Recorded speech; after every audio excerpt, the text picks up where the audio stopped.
한 해 잘 시작하셨지요? 예, 2025년입니다. 이렇게 새해가 시작되었는데 바라기는 올 한 해 주님을 경외함으로 하나님이 진실로 우리 인생에 복이 되어 주시고 능력이 되어 주시는 놀라운 은혜를 경험하는 매일 살아가는 우리 모두 되시기를 축복합니다. 아멘. 그런 맥락에서 올해 교회 표어가 교회를 견고하게, 성도를 굳건하게 해요. 같이 한번 따라 하시죠.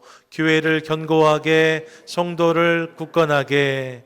올 한 해 우리 교회 가운데, 또 우리 모두의 삶 가운데 바로 이 은혜가 넘치게 되기를 축복합니다. 아멘. 우리 그 소망 가지고 함께 말씀으로 나아가시지요. 여러분 혹시 여행 좋아하십니까? 작년 한 해 여러분 혹시 여행을 다녀오셨으면 가장 기억에 남는 여행은 무엇이었는지 여쭙고 싶습니다. 제가 사진 몇 장을 준비했는데 여러분 뭐 이런 여행들 말입니다. 다음 사진 한 장 더요. 사진으로 보지만 여행은 늘 우리를 설레게 하지요. 어떤 여행이 기억에 남으십니까? 여쭈었을 때 어떤 분들은 바로 그때 그 여행 떠오르실 수도 있고 또 어떤 분들은 전혀 떠오르지 않으실지도 모르겠습니다. 아니 여러분 우리 중에 어떤 분은 작년 한 해 동안 여행을 한 번도 간 적이 없는데 이런 생각 하실지도 모르겠어요. 그런데 가만히 생각해 보면 떠오르지 않을지라도 우리 모두가 함께 경험한 여행이 있다는 사실을 깨닫습니다. 그 여행이 어떤 여행인가? 2024년이라는 한 해의 여행입니다. 지난 한 해 동안 2024년 한 해를 우리가 함께 여행하며 달려온 거죠. 그 여행 가운데 여러 가지 일들이 있었지만 그 여행을 잘 시작하고 이제 도착하였습니다. 그리고 이제 새해를 시작하는 자리에 서 있는 거예요. 여행에 대해서 말씀드렸는데 인생을 여행에 견줄 때가 많이 있죠. 어떤 면에서 그런가 몇 가지를 생각해 볼 수 있는데요. 기본적으로 그 시작과 끝이 있다는 측면에서 인생은 여행을 닮았습니다. 출발하고 도착하는 시간이 있잖아요. 마찬가지로 인생도 시작과 끝이 있거든요. 그런 맥락에서 인생은 여행을 닮았습니다. 또 같은 의미로 그 여정이 영원하지 않다는 면에서도 인생은 여행은 닮았습니다. 여행을 갔다가 그냥 그곳에 머무는 사람들 없지요. 일정 시간 있다가 돌아오지 않습니까? 인생도 마찬가지인 거예요. 영원히 이 땅에 머무는 사람이 없지 않겠습니까? 모두가 다 이 땅에 살다가 본향으로 돌아가는 거죠. 그런 맥락에서 인생은 여행을 닮았습니다. 또 여러분 여행을 미지의 영역을 향한 도전이라고 설명하거든요. 가보지 않은 곳을 향한 나아감이라고 여행을 설명하는 거예요. 여러분 생각해 보시면 인생도 미지의 시간을 향한 도전이라고 할 수 있습니다. 아직 경험하지 않은 시간을 향해서 나아가는 모습이 우리의 인생인 거지요. 이런 맥락에서 인생과 여행은 일맥하는 면이 있습니다. 여러분 그렇게 우리의 인생이 여행을 닮았어요. 그렇게 생각하면 저와 여러분 우리 모두는 다 트래블러 여행자들입니다. 이제 여러분 2025년이라는 시간으로 다시 한번 여행을 시작한 자리에 우리가 서 있습니다. 이게 우리인 거죠. 2025년 어떤 일들이 있을지 알지 못하지만 그 미지의 시간을 향해서 하나님이 우리 가운데 허락하신 시간을 향해서 우리가 출발해야 합니다. 바라기는 그 출발점에서 하나님께서 우리에게 주신 음성에 귀 기울이는 것을 통하여서 2025년 한 해의 여정이 그분으로 충만한 놀라운 감격을 누리는 우리 모두 되시기를 한 번 더 축원드립니다. 아멘. 그런 맥락에서 오늘 바울의 선교 여행을 함께 살펴보려고 합니다. 오늘 읽었던 본문은 사도행전에 나오는 사도 바울의 선교 여행에 대한 언급이라고 할 수 있습니다. 특별히 2차 선교 여행과 3차 선교 여행이 시작되는 부분에 이 본문이 담겨져 있어요. 15장 말씀이 2차 선교여행이 시작될 때의 말씀이고 18장 말씀이 3차 선교여행이 시작될 때의 언급을 담고 있습니다. 먼저 여러분 이 부분을 대하면서 저는 바울의 여행에 선한 목적이 있었다는 사실을 확인합니다. 바울이 여행을 시작했는데 그 여행 가운데 선한 목적이 있었다는 거예요. 그런 글을 보면서 저는 우리의 한 해의 여정에도 그런 목적이 있게 되기를 간절히 소망합니다. 같이 한번 고백하겠습니다. 시작. 선한 목적이 이끄는 한 해를 삽시다. 아멘. 여러분, 우리의 인생이 여행과 같다고 앞서 말씀을 드렸는데, 그렇다면 여러분, 우리의 인생이 어떤 여행이 되면 좋을까요? 배낭여행도 가능하지요. 자유여행도 가능합니다. 비즈니스 여행도 있을 수 있고 학습 여행도 있을 수 있습니다. 추억 여행도 있어요. 지난 주간에 허윤 형제 내외 만났는데 신혼여행 막 다녀왔잖아요. 그런 여행도 있을 수 있습니다. 다 가능한 이야기예요. 여러 여행이 있을 수 있습니다. 그런데 오늘 본문을 보시면 바울의 여행, 바울의 여정은 복음을 전하며 교회와 성도들을 든든히 세우는데 그 목적이 있는 여행이었다라고 성경이 말씀하고 있습니다. 바울의 여정은 그렇게 하나님 안에서 선한 목적을 가진 여행이었다라고 말씀하고 있는 거예요. 이번만이 아닙니다. 바울은 끊임없이 그 목적을 향해 달리고 또 달리는 인생을 살았습니다. 교회를 견고하게, 성도를 굳건하게, 이것이 그의 삶과 그의 여행의 목적이자 목표였다라고 성경이 말씀하고 있는 거죠. 바울의 삶 가운데도 여행이 있었는데 그 여행의 방향과 목적이 이런 것이었다는 거예요. 그런 바울의 모습을 보면서 저는 우리의 여정에도 하나님을 향한 선한 목적이 담기면 좋겠다는 소원을 가져봅니다. 사람들마다 다양한 바램과 기대를 가지고 한 해를 시작하는데 우리의 바램, 우리의 기대 가운데 하나님을 향한 선한 목적이, 선한 목표가, 선한 방향이 있으면 얼마나 근사할까 생각해 보는 거죠. 또 여러분, 하나님이 이를 얼마나 기뻐하시겠습니까? 사실 여행은요, 목적이 없어도 괜찮을 수 있어요. 여행이야 또 가면 되는 거잖아요. 다시 갈 수 있잖아요. 그러니까 여행은 목적이 없어도 괜찮습니다. 하지만 여러분, 인생은 그렇지 않아요. 인생은 한 번 살고 한 번 죽는 것입니다. 그렇게 여러분 아무렇게나 살 수 없어요. 의미 없이 왔다가 가는 것은 아니 될 것입니다. 그렇게 여러분, 우리의 인생을 의미 있는 것들로 가득 채우는 것이 중요하다고 저는 믿습니다. 그리고 우리 인생의 가장 의미 있는 것들은 어디에 있는가? 하나님 안에 있다라고 성경이 말씀하고 있어요. 비슷한 말씀을 최근에 여러 번 드렸는데 여러분, 제 말을 믿으십시오. 하나님이 저를, 여러분을, 우리 모두를 이 땅에 보내신 이유와 목적이 분명히 있습니다. 2025년 한 해를 우리 가운데 허락하신 이유와 목적이 분명히 있습니다. 믿으십니까? 아멘. 여러분, 하나님의 나를 향한 이유와 목적이 분명히 있다는 거예요. 그리고 그 하나님이 오늘도 나를 통해서 그 계획이 이루어지기를 원하고 계십니다. 그러므로 올 한 해 그분 안에서 나를 향하신 그분의 뜻과 계획을 기대하며 이를 붙잡고 열심히 경주하는 저와 여러분 되시기를 축복합니다. 한 해 동안 이것도 해야 되고 저것도 해야겠다, 여러분, 그런 투두 리스트를 정하라는 것이 아닙니다. 그 정도가 아니라 인생의 목적이 doing이 아니라 being이 될 수 있는 거죠. 사실 이게 더 중요하거든요. 그렇게 생각하면 올 한 해 내가 주님을 더 닮아가야겠다, 내 성품 가운데 그분의 성품을 더 많이 담아가야겠다, 이 땅에서 하나님 말씀대로 살아가는 여정을 감당해야겠다, 함께 결단하자는 거예요. 그것이 우리 삶의 목적과 이유 방향이 될 때 우리 삶을 통해 주님께서 역사하실 줄로 믿습니다. 바울의 여정이 그런 것이었대요.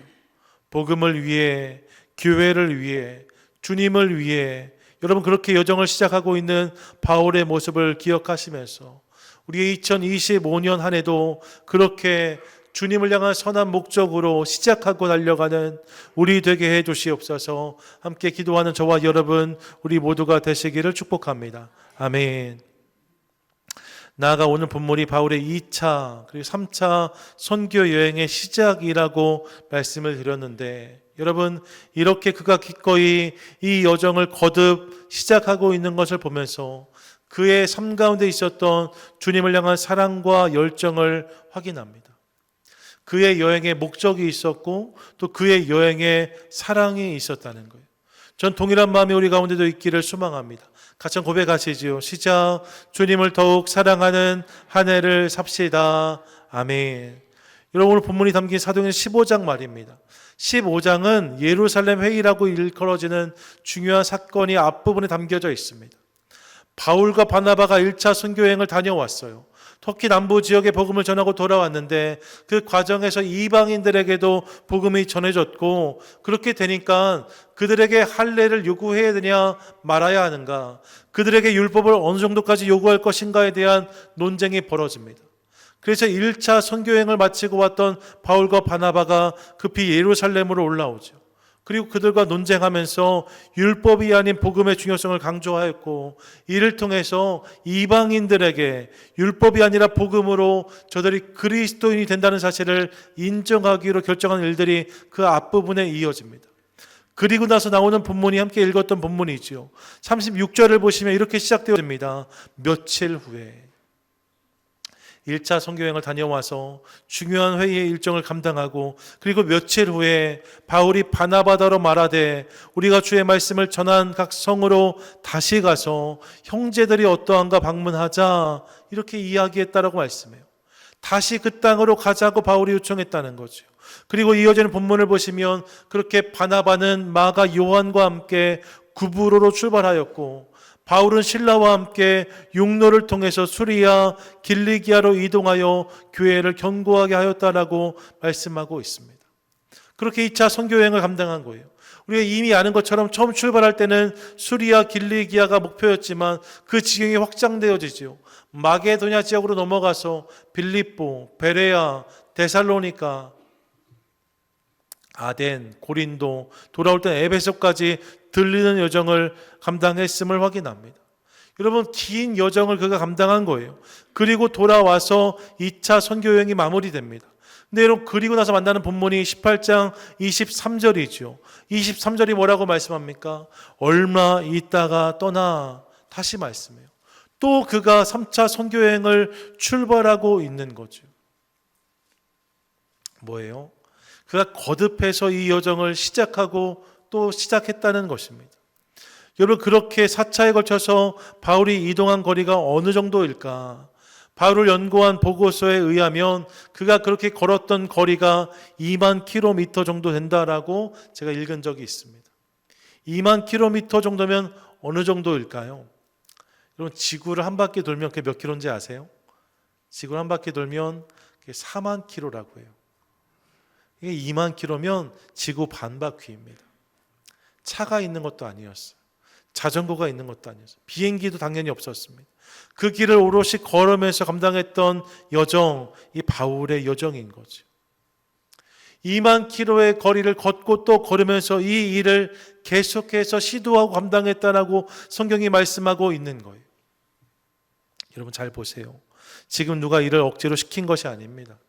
누가 이를 중용하고 있지도 않습니다. 엄청난 보수가 예정되어 있었던 것도 아닙니다. 근데 거듭해서 이 여정을 시작하는 바울을 만나는 거예요.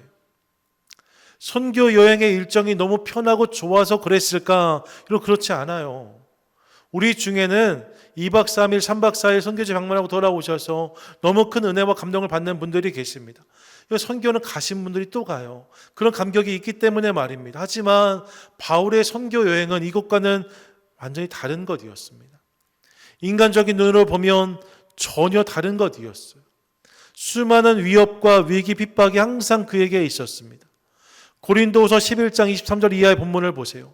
그가 자신의 사역 여정을 이렇게 회고하는데 어떤 일들이 있었는가? 그가 수고를 넘치도록 하여서 옥에 갇히기도 하였고 많이 맞기도 하였고 여러 번 죽을 뻔하였다라고 고백합니다. 24절에 보니까 유대인들에게 맞기도 하였다 말하고 25절을 보시면 태장으로 맞고 돌로 맞고 파선하고 표류하였다라고 말씀하고 있어요.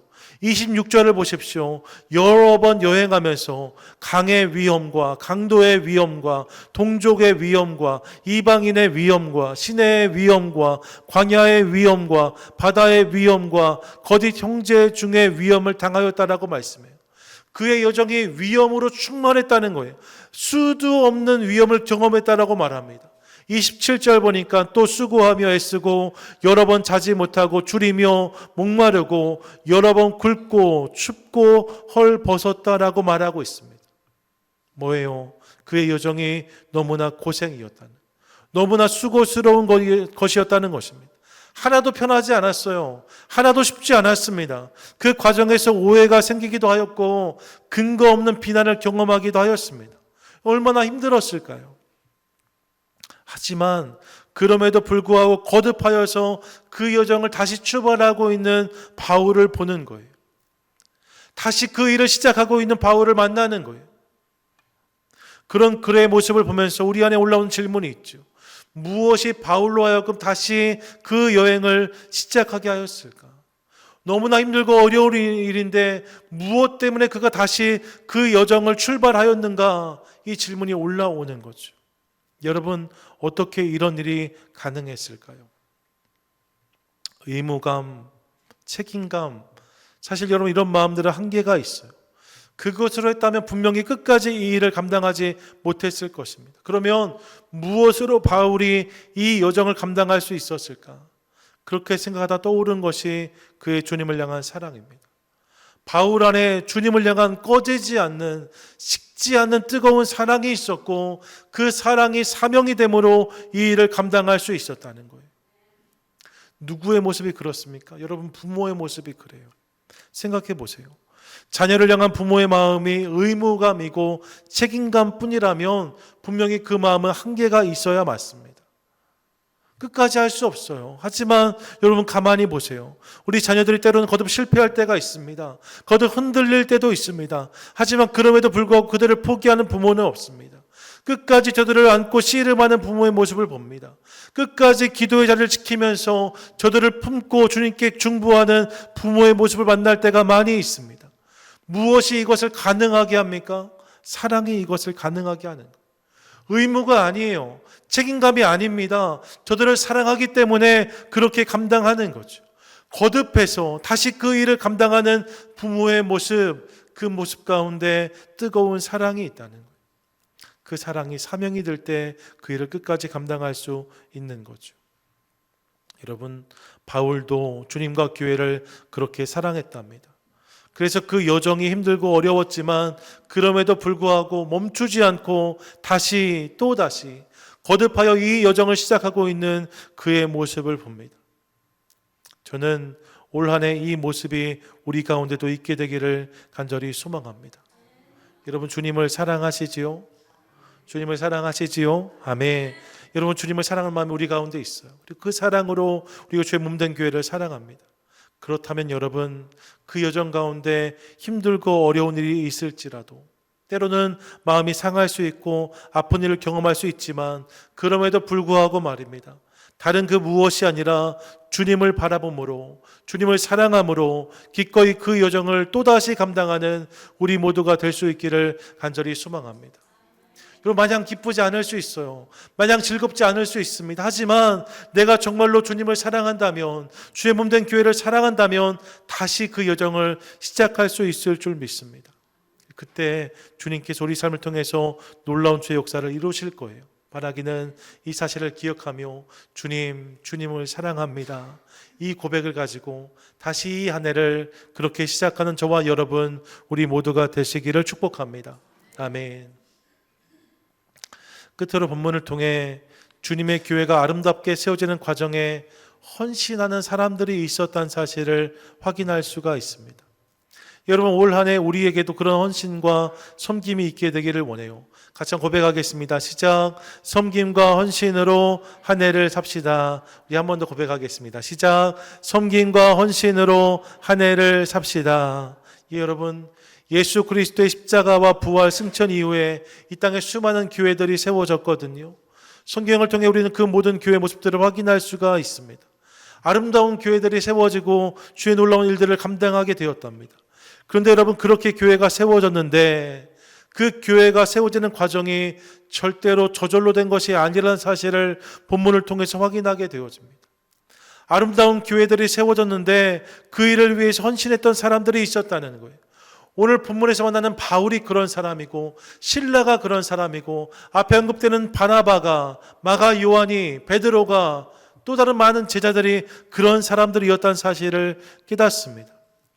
그들의 헌신과 섬김을 통해서 그들의 섬김과 헌신을 통해서 교회는 견고해졌고 공동체는 굳건해졌다는 거예요. 사실 여러분 15장에서는 견고하게라고 말하고 18장에서는 굳건하게라고 말씀하는데 다르게 우리말로 번역되었지만 이 단어는 동일한 헬라어 단어입니다. 에피스테리조라는 단어예요. 에피스테리조. 스테리조라는 단어가 스탠드의 원형인데 세우다라는 의미를 가지고 있고요. 그래서 에피스테리조는 굳게 세운다, 힘을 더해 세운다라는 의미를 갖고 있습니다. 이런 교회와 공동체가 그렇게 굳게 세워지고 힘있게 세워지는 일을 위해서 수고하고 헌신했던 사람들이 있었다라고 말씀하는 거예요. 그런 그들의 헌신과 수고를 통해서 주의 몸된 교회는 견고해졌고 주의 복된 공동체는 굳건해졌다라고 성경이 말씀하고 있는 거죠. 여러분, 이 일에 쓰임받은 성도들이 있었답니다. 같은 맥락의 저와 여러분 우리 모두가 바로 이 일에 쓰임받는 성도가 될 수 있기를 간절히 소망합니다. 여러분, 가만히 보면요, 견고한 교회, 굳건한 공동체에 속하고 싶어하는 사람은 너무나 많습니다. 하지만 교회를 견고하게 하고 공동체를 굳건하게 세우는 일을 위해서 헌신하는 사람은 그만큼 많지 않은 것을 깨닫습니다. 누구나 다 그런 교회를 꿈꾸고 그런 공동체를 꿈꿉니다. 견고한 교회, 굳건한 공동체를 꿈꿔요. 하지만 견고한 교회, 굳건한 공동체를 위해서 헌신하는 사람은 그렇게 많지 않더라는 거죠. 그런데 말입니다, 교회는 저절로 세워지지 않는다라고 말씀을 드렸어요.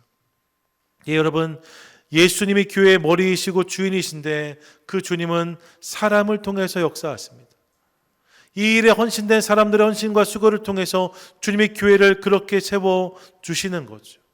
그렇게 여러분, 굳건한 교회, 견고한 교회, 굳건한 공동체는요, 그런 공동체와 교회를 경험하고 싶은 사람이 많은 곳에서 우리가 체험할 수 있는 것이 아니고 그 일을 위해서 기꺼이 헌신하고 수고하는 자들이 많은 곳에서 경험하게 된다고 저는 믿습니다. 이 일에 헌신하고 수고한 자들이 많이 있을 때 그 헌신과 수고를 통해서 견고한 교회, 굳건한 공동체를 경험할 수 있다는 거죠. 그렇기에 저는 우리 교회가 그동안에도 그랬지만 올 한 해 더욱 견고하고 또 굳건한 공동체가 될 수 있기를 원하고 이 일을 위해서 쓰임받는 한 사람, 그 한 사람이 제가 되기를 원하고 또 여러분 한 분 한 분이 되실 수 있기를 주님의 이름으로 간절히 축원드립니다. 나를 통해서 여러분 주의 몸된 교회가 아름답게 세워진다. 나를 통해서 주의 몸된 교회가 굳건하게 세워진다. 이게 얼마나 감격스러운 일인지 모릅니다. 우리가 얼마나 연약하고 부족해요. 그런데 하나님이 나를 통해서, 우리를 통해서 그런 일을 행하신다라고 말씀하고 계신 거예요. 그래서 여러분, 바울은 교회를 생각할 때마다 감사했고 감격했고 기뻐했습니다. 이전에는 그가 교회를 핍박했던 자였습니다. 스스로가 죄인 중 괴수라 고백하는 자였습니다. 근데 그런 자신이 주님과 교회를 섬길 수 있다는 사실이 너무나 감격이었고 그런 신과 수고를 통해서 주의 몸된 교회가 지금 세워지고 있다는 사실이 그에게 늘 기쁨이었던 거죠. 여러분, 그렇게 그는 교회를 다니는 사람이 아니라 섬기는 사람으로 살아갔습니다.